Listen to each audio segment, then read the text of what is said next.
Bab 1056, Malam Keberangkatan. Hei hei hei. Baiklah. Bibi Cindy menyeringai lebar dan berkata, ketika saatnya tiba, kalian berdua akan menikah dan mengadakan pesta pernikahan lagi. Pada saat itu, kalian pasti akan punya kehidupan pernikahan yang indah. Mata Agam berbinar. Akan tetapi, dia tidak menanggapi topik pernikahan tersebut. Melihat seringai Agam, Bibi Cindy tersenyum mengerti. Sulit membayangkan bahwa bocah ini adalah penguasa neraka yang bertanggung jawab atas reinkarnasi, penghakiman, dan bertugas menghancurkan 4 klan tersembunyi. Omong-omong, Melinda tidak akan pergi ke ibu kota kekaisaran bersamamu, kan? Bibi Cindy tiba-tiba bertanya pada Agam. Agam terkejut dan tidak mengerti mengapa Bibi Cindy tiba-tiba menanyakan hal ini. Dia menggelengkan kepala dan berkata, itu terserah dia. Kalau dia mau ikut, ya, dia bisa ikut. Kalau dia tidak mau, dia tidak akan ikut. Kita tidak bisa memaksanya, kan? Melihat sikap cuek Agam, Bibi Cindy langsung memutar matanya. Anak ini telah menghancurkan 4 klan tersembunyi. Tidak tahukah dia bahwa dia sangat karismatik? Sekarang, gadis mana di dunia ini yang tidak tergila-gila dengan sikap heroik penguasa neraka? Selain itu, ada begitu banyak cerita tentang hubungan Agam dan Melinda. Melinda bisa tinggal di kota primadona untuk sementara waktu. Lagi pula, sekalipun pergi ke sana, dia tidak bisa membantumu. Sebaliknya, dia justru akan membawa masalah dan berada dalam bahaya. Kata Bibi Cindy. Bibi Cindy juga menyukai Melinda. Dia tidak tega melihat Melinda terluka karena cinta yang bertepuk sebelah tangan. Agam mengangguk. Ucapan Bibi Cindy benar. Jadi, dia tidak terlalu memikirkannya. Dalam 2 atau 3 hari berikutnya, Agam tinggal di kota primadona dan mengunjungi Jamal, Harsa, Norman, dan beberapa orang lainnya secara pribadi. Mereka adalah orang-orang yang sudah mendukungnya sejak awal. Pada saat itu, dia tidak punya apa-apa. Pertama, dia melawan keluarga Effendi. Kemudian, dia menantang keluarga Viander, penguasa provinsi S pada waktu itu. Pada akhirnya, dia bahkan bermusuhan dengan 9 alam. Meski begitu, mereka masih berada di pihak Agam dan mendukung Agam. Awalnya, mereka bisa dikatakan sebagai sekutu Agam. Akan tetapi, sekarang mereka sudah menjadi teman dan orang tua bagi Agam. Selama 2 hari 3 malam, Agam tidak tahu berapa banyak yang dia kunjungi. Suatu malam, Norman meraih tangannya dan bersikeras bahwa setelah Agam menyelesaikan misinya di ibu kota kekaisaran, di masa depan Norman akan menikahkan putrinya dengan Agam. Ketika mendengar hal itu, Agam tidak tahu apakah dia harus tertawa atau menangis. Keesokan harinya, setelah bangun, Norman mengatakan bahwa Yana diterima di Universitas Hurapan sebagai mahasiswa pasca sarjana. Norman ingin agar Agam membantunya mengawasi Yana. Norman mendengar bahwa putrinya mengalami beberapa masalah di ibu kota kekaisaran. Meskipun ayahnya adalah orang terpandang dan memiliki kekuasaan, dia tidak bisa membantu putrinya sewaktu-waktu. Bagaimanapun, putrinya berada di ibu kota kekaisaran. Agam telah mengingat-ingat masalah ini. Persahabatan antara Yana dan dirinya cukup akrab. Akan tetapi, seiring dengan berjalannya waktu, Yana pergi ke kota lain dan hubungan mereka menjadi makin jauh. Namun, jika menyangkut pertemanan, gadis itu bisa dianggap sebagai temannya. Selain itu, tanpa memikirkan hubungan pribadi antara Agam dengan Yana sekalipun, Agam pasti akan membantu Norman untuk menjaga dan menolong putrinya jika dia mengalami kesulitan. Bagaimanapun, Norman adalah teman baik Agam. Malam sebelum keberangkatan, Agam kembali ke villa nomor pertama. Bagi Agam, villa ini adalah rumah keduanya. Bukan karena bangunan villanya. Akan tetapi, karena dia pernah tinggal di sini bersama kakak perempuannya. Orang tua mereka sudah meninggal. Jadi, tempat tinggal Agam bersama kakaknya adalah rumah. Saat ini, udara sudah terasa dingin dan villa tersebut tampak gelap. Agam biasanya kembali di jam-jam seperti sekarang ini. Tidak peduli seberapa larut dia pulang, dia akan selalu melihat kakaknya sibuk di dapur dan di ruang tamu. Selain itu, setiap kali Agam kembali, dia selalu mendapatkan makanan yang hangat. Namun, semua itu sudah tidak ada lagi. Sesampainya di depan kamar sang kakak, Agam mengangkat tangannya. Namun, dia perlahan menurunkannya lagi. Dia agak takut untuk masuk ke kamar tersebut. Agam adalah penguasa neraka. Dia berani menantang 9 alam, berani menghancurkan 4 klan tersembunyi, berani pergi ke kediaman keluarga Haryanti di ibu kota kekaisaran. Akan tetapi, dia tidak berani masuk ke kamar kosong. Hal ini konyol sekali. Agam mandi air hangat dan kembali ke ruang tamu. Ketika duduk di sofa, dia tidak bisa menahan diri untuk tidak menyalakan sebatang rokok. Di ruang tamu yang gelap itu, hanya ada beberapa lampu yang berkelip-kelip. Entah berapa lama waktu berlalu, saat ini, sebuah lampu mobil tampak melintas di luar. Selang beberapa saat, Agam mendengar suara sepatu hak tinggi. Tanpa menunggu orang itu mengetuk pintu, Agam berkata, "Pintunya tidak dikunci. Masuklah." Di luar rumah, suasana sempat hening untuk waktu yang lama sebelum akhirnya pintu itu perlahan dibuka. Vero berdiri di luar pintu. Dengan bantuan cahaya bulan yang temaram, dia melihat ke ruang tamu yang gelap. Agam sedang duduk sendirian di sofa.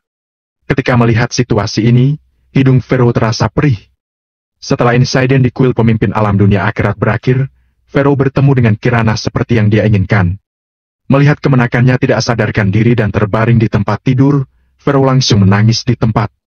Jika keluarga Haryanti bermusuhan dengan Agam, mungkin Vero masih bisa mengerti. Akan tetapi, gadis macam apa Kirana? Vero paham betul bahwa Kirana adalah gadis yang baik dan lembut. Seharusnya, dia hidup dengan bahagia. Namun, sekarang dia justru berbaring di tempat tidur yang dingin. Entah kapan dia akan membuka mata kembali. Nasibnya benar-benar menyedihkan. Kirana sudah cukup menderita, kenapa keluarga Haryanti melakukan ini padanya? Vero tahu bahwa segala sesuatu tentang Kirana berkat keluarga Haryanti. Pada saat itu, dia akhirnya mengerti mengapa Agam sangat membenci keluarga Haryanti. "Maafkan aku." Vero menggigit bibirnya dan mengatakan hal tersebut pada Agam. Dia juga meminta maaf atas kata-kata tidak masuk akal yang dia ucapkan sebelumnya. Rekonsiliasi? Kedua orang tua Agam meninggal. Sekarang, kakaknya hampir mengalami nasib serupa. Bagaimana mungkin seseorang bisa menahan kebencian sedalam itu? Agam tidak berbicara. Vero berjalan ke sisi Agam dan melihat perubahan di wajah Agam. Pria itu tidak mencukur jenggotnya, rambutnya yang baru keramas tampak berantakan, dan tubuhnya mengeluarkan bau asap yang pekat. Mata Vero penuh dengan rasa sakit hati. Kemudian, dia berkata, "Jangan terlalu khawatir. Semuanya akan berlalu. Aku benar-benar sedih kalau melihat penampilanmu yang lelah seperti ini. Tidak ada yang bisa memprediksi apa yang akan terjadi di masa depan. Biarkan takdir yang bekerja. Meskipun tidak mungkin merasakan kebahagiaan setiap hari, kamu pasti akan merasakannya suatu hari nanti." Vero benar-benar sedih. Dia memiliki hubungan yang sangat baik dengan Dinda. Melihat bahwa putra kakaknya begitu lelah dan kesepian, Vero tidak tahu bagaimana menghibur kemenakannya itu. Kata-kata ini terdengar begitu akrab. Aroma tubuh Vero juga tidak asing. Ketika menyadari hal ini, tangan Agam yang memegang rokok langsung gemetar. Kemudian, dia menatap wanita yang berada di sampingnya itu. Ketika Agam masih kecil, dia sering berbaring di pelukan ibunya. Ibunya juga mengucapkan kata-kata serupa pada dirinya. Setelah menarik napas dalam-dalam, Agam mematikan api di puntung rokoknya dan berkata sambil tersenyum, "Bibi, bagaimana kita akan pergi ke ibu kota kekaisaran besok? Aku sudah membeli tiket pesawat." Vero menjawab dengan spontan. Namun, ketika mendengar apa yang dikatakan Agam, dia langsung terkejut. Dia tiba-tiba berdiri dan menatap Agam dengan matanya yang indah. Bibir merahnya bergetar dan dia berkata, "Kamu baru saja memanggilku apa? Bibi, bukankah Bibi adalah adik ibuku? Apa jangan-jangan Bibi bukan adik ibu, ya?" Agam bercanda. "Dasar bocah." Vero merasa geli dengan kata-kata Agam. Air mata mengalir di wajahnya dan dia langsung memeluk Agam. Sejak dulu, Vero selalu berdoa untuk kedua anak yang ditinggalkan oleh kakak perempuannya. Setelah mengetahui identitas Agam dan Kirana, dia bahkan merasa lebih khawatir. Vero tahu bahwa dia berutang terlalu banyak kepada kedua anak itu. Apalagi, Agam mungkin tidak akan memaafkan dirinya. Namun, pada saat ini ketika mendengar bahwa Agam mengakui Vero sebagai bibinya, Vero langsung merasa bahwa semua itu sepadan. Sekalipun Vero mati sekarang, dia akan mati dengan tenang. Bab 1057, Orang yang Berjasa Besar. Ketika merasakan kelembutan pelukan Vero, Agam menepuk punggung Pharaoh dan tersenyum. Bibi, jangan bertingkah seolah-olah kita akan berpisah. Kalau Bibi tidak suka aku memanggil Bibi seperti itu, aku bisa memanggil Bibi, Aku ingat ketika Bibi memanggilku, adik kecil. Jangan katakan itu. Pharaoh tersenyum di sela-sela tangisnya dan mengulurkan jarinya yang lembut untuk menutup bibir Agam. Tiba-tiba, Pharaoh teringat bagaimana dia berurusan dengan Agam di masa lalu. Saat itu, dia sering bercanda dan menggoda Agam. Seketika itu juga, pipi Pharaoh langsung merona. Hal ini sangat memalukan. Saat ini, Pharaoh tiba-tiba teringat akan sesuatu. Setelah ragu sejenak, dia berkata, Agam, kali ini kamu akan pergi ke ibu kota kekaisaran. Untuk mencegah timbulnya masalah, kamu bisa memanggilku kakak ketika kita berada di depan orang banyak. Sebagai putri kepala keluarga Haryanti, banyak pria kaya dan berkuasa di ibu kota kekaisaran yang mengejar-ngejar Pharaoh. Meskipun dia telah menolak mereka, orang-orang itu seperti lalat. Pharaoh tidak bisa menyingkirkan mereka dengan mudah. Jika orang-orang itu tahu tentang hubungan Agam dengannya, Agam pasti akan menyerang mereka secara diam-diam dan membuat beberapa masalah yang tidak perlu. Lalu, apa Bibi akan memanggilku adik kecil lagi? Agam bertanya dengan ekspresi frustrasi. Pharaoh mengangkat alisnya dan berpura-pura marah. Akan tetapi, dia tidak bisa menahan diri untuk tidak menutup mulutnya dan tertawa. Dia menatap Agam dan berkata, Hapus kata-kata kecil. Kamu sudah dewasa dan bisa mandiri. Kalau orang lain tahu bahwa aku masih memanggilmu adik kecil, mereka pasti akan bergosip tentangku. Agam hanya bertengkar dengan Pharaoh untuk menghidupkan suasana. Malam itu, Pharaoh tidak pergi. Dia langsung tinggal di villa. Lampu yang sudah lama padam akhirnya menyala. Hari itu, keduanya mengobrol semalaman. Begitu membahas tentang masa lalunya dengan Dinda, Pharaoh seolah-olah tidak berhenti berbicara. Ketika bulan sudah menggantung tinggi di luar jendela, Agam diam-diam melepaskan kekuatan spiritual dan kekuatan ilahinya, membuat Pharaoh perlahan-lahan tertidur. Setelah beberapa jam, hari sudah terang sebelum Pharaoh bangun. Keduanya hanya merapikan diri dan berangkat ke bandara. Agam merasa biasa saja saat bepergian dengan pesawat. Baginya, moda transportasi ini sangat merepotkan dan lambat. Menurut kata-kata Agam, dia akan tiba dalam waktu kurang dari 1 jam dengan 1 hentakan kakinya. Dia juga bisa menikmati pemandangan langit yang begitu indah tanpa gangguan, 360 derajat tanpa sudut mati. Sungguh menyenangkan. Ucapan Agam membuat Pharaoh memutar bola matanya. Dia ingin Agam merasa rileks dan tidak tegang sepanjang waktu. Dia sangat sedih saat melihat kerja keras dan beban yang Agam pikul. Sebenarnya, Pharaoh memilih untuk naik pesawat karena dia memiliki niat lain. Akan tetapi, dia sengaja merahasiakan niatnya yang sesungguhnya itu. Pharaoh ingin membangkitkan rasa ingin tahu Agam yang besar. Pharaoh membeli 2 tiket dan memesan kursi yang berada dekat dengan jendela pesawat. Namun, Agam terkejut ketika menyadari bahwa Pharaoh benar-benar membeli tiket di kelas ekonomi termurah. Ketika Pharaoh duduk, dia melihat ke arah pintu masuk pesawat dari waktu ke waktu. Dia bahkan mencengkeram tangannya yang lembut dengan penuh semangat. Dia tampak seperti seorang gadis yang menanti-nantikan idolanya. Apa bibinya juga punya idola? Agam bingung. Tiba-tiba, dia merasakan aura penuh jasa yang tak tertandingi. Aura itu menyeruak ke seluruh kabin, bahkan memengaruhi dunia ini. Langit di luar jendela pesawat tampak biru dan cerah. Saat ini, awan yang selembut kapas tampak menggantung di langit. Sinar mentari bersinar melalui awan tersebut, memancarkan lingkaran cahaya emas yang tampak samar. Agam tiba-tiba melihat ke belakang dan melihat seorang lelaki tua dengan kulit gelap dan kurus. Tubuh pria itu agak bungkuk dan beliau mengenakan kemeja kotak-kotak polos. Pria itu berjalan di lorong dengan bantuan 2 orang asisten. Meskipun lelaki tua itu mengenakan topeng, sekilas Agam masih bisa mengenali identitasnya. Agam langsung merasa kagum dan gugup. Dia sudah datang! Pharaoh sangat bersemangat, sampai-sampai dia merasa bingung. Akan tetapi, akhirnya dia hanya duduk di kursinya dan tidak melakukan apapun. Pria tua itu tiba di seberang koridor dan duduk. Sebelum dia bisa beristirahat sebentar, dia meminta kedua asisten itu untuk mengeluarkan setumpuk dokumen dari tasnya dan membacanya dengan cermat. Jari-jarinya tampak kapalan, kering, dan kurus. Akan tetapi, ketika dia membolak-balik dokumen, buku-buku jarinya menekuk dan ujung jarinya menjadi sangat kuat. Akhirnya, aku melihatnya. Vero berbisik pada dirinya sendiri. Matanya yang indah tidak bisa menyembunyikan kekaguman dan kegembiraannya. Apa kamu mengenal pria tua itu? Vero menarik kembali pandangannya, menatap Agam dan bertanya sambil tersenyum. Ya, aku tahu pria tua itu. Aku pernah bertemu dengannya satu kali. Apa kamu pernah melihat pria tua itu sebelumnya? Aku pernah melihatnya di buku, di meja makan, di dunia lain. Agam diam-diam menghela napas dengan penuh emosi. Pria tua itu adalah orang yang sangat berjasa. Jasanya terhadap bangsa sungguh tak tertandingi. Dia adalah pahlawan yang sesungguhnya. Agam menatap lelaki tua itu dengan penuh kekaguman. Merasa takut jika tatapannya akan mengganggu pria tua itu, Agam segera mengalihkan perhatiannya. Dalam penerbangan yang memakan waktu 2 jam lebih itu, pria itu terlihat sangat sibuk. Ketika pesawat akan mendarat, dia meletakkan dokumen-dokumennya demi alasan keselamatan.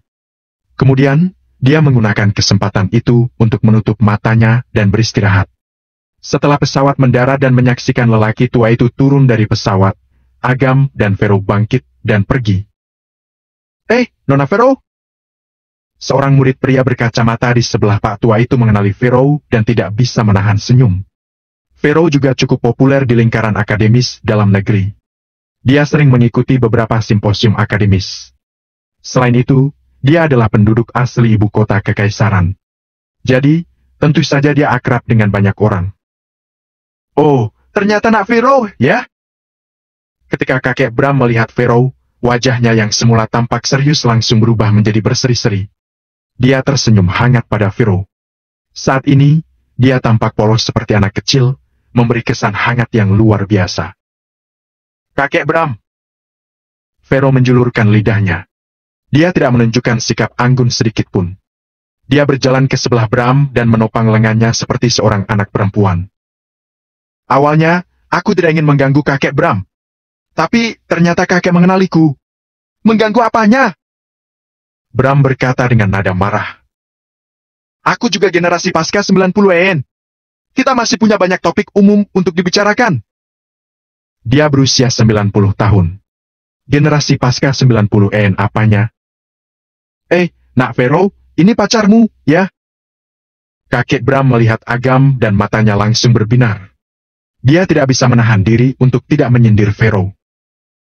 Kakek Bram, dia adalah adik laki-lakiku. Wajah Vero merona dan dia merasa agak bingung.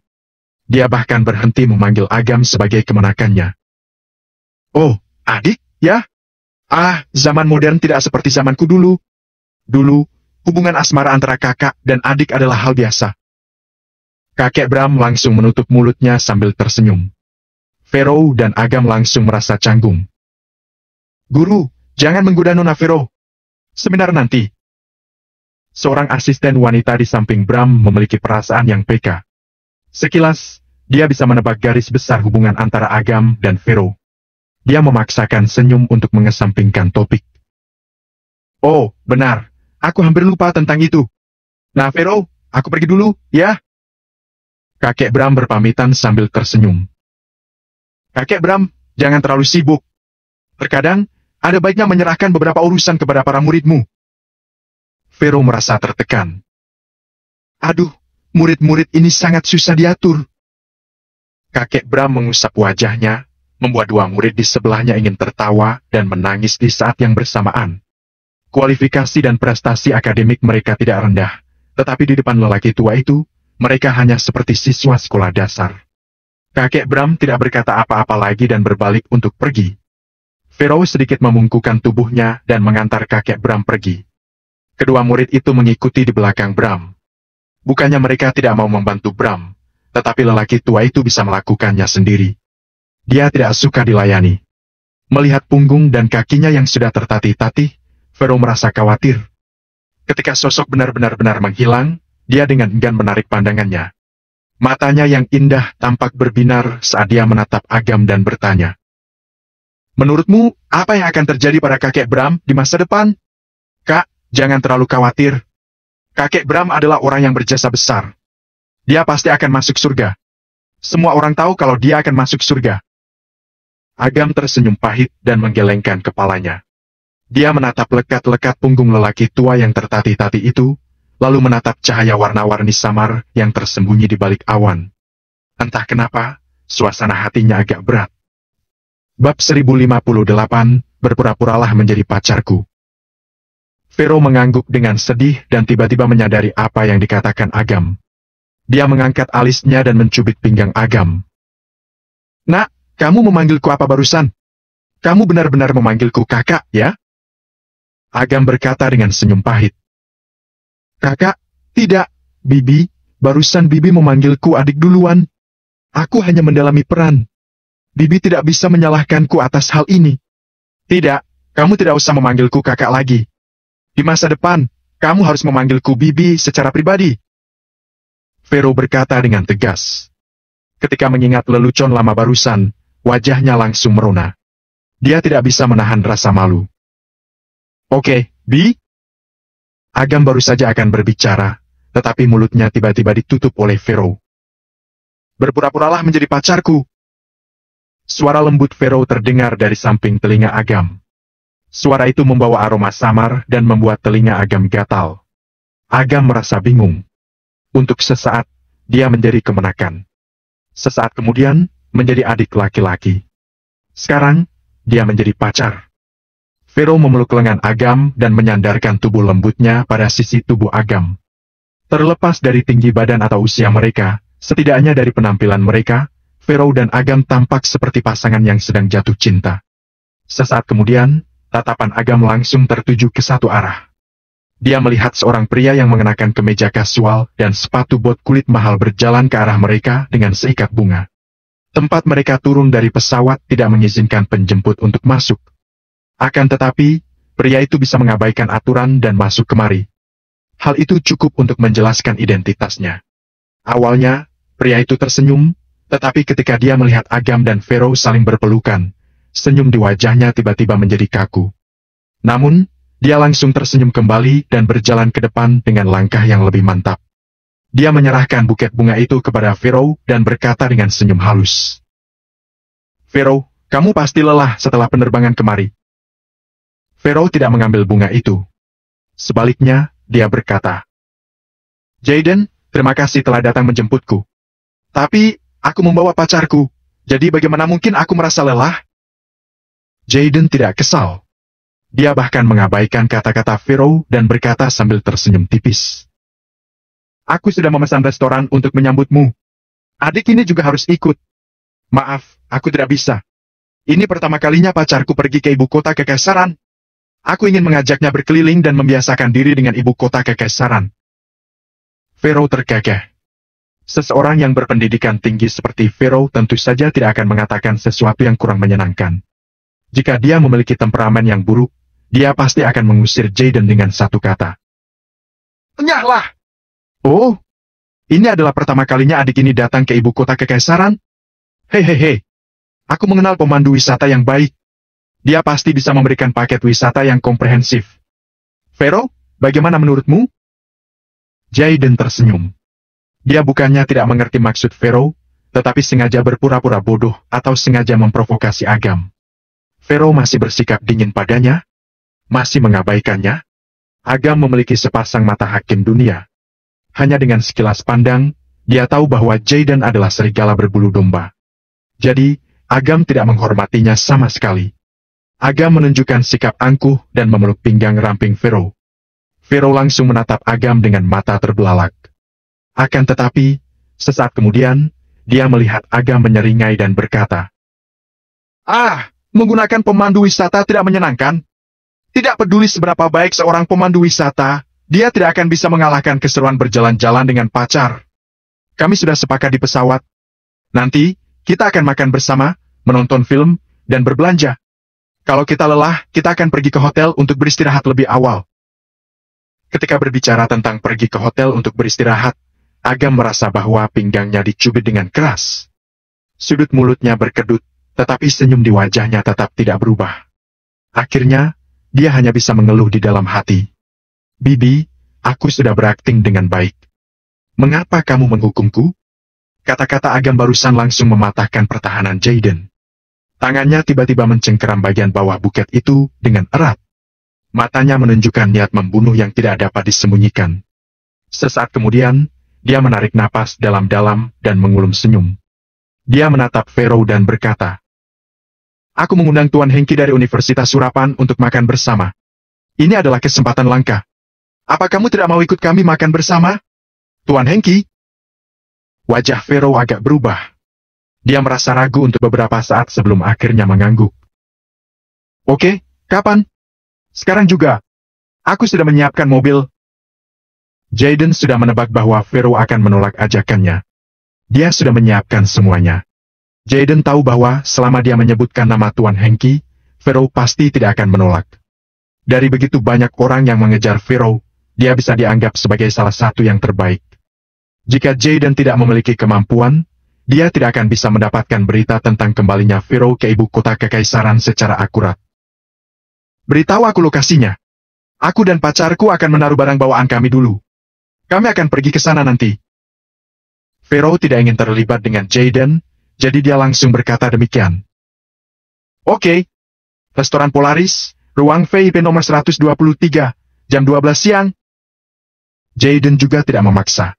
Sebagai playboy yang berkualitas, dia tentu saja harus memiliki kesabaran. Ketika melihat Agam dan Vero pergi dengan taksi, senyum di wajah Jaden tiba-tiba menghilang. Buket bunga di tangannya langsung layu dengan kecepatan yang bisa dilihat dengan mata telanjang. "Berani-beraninya kamu merebut kekasihku! Cari mati!" Ekspresi Jaden tampak dingin. Dia segera mengeluarkan ponselnya dan berkata, "Periksa seseorang untukku. Dia berada di penerbangan yang sama dengan Vero.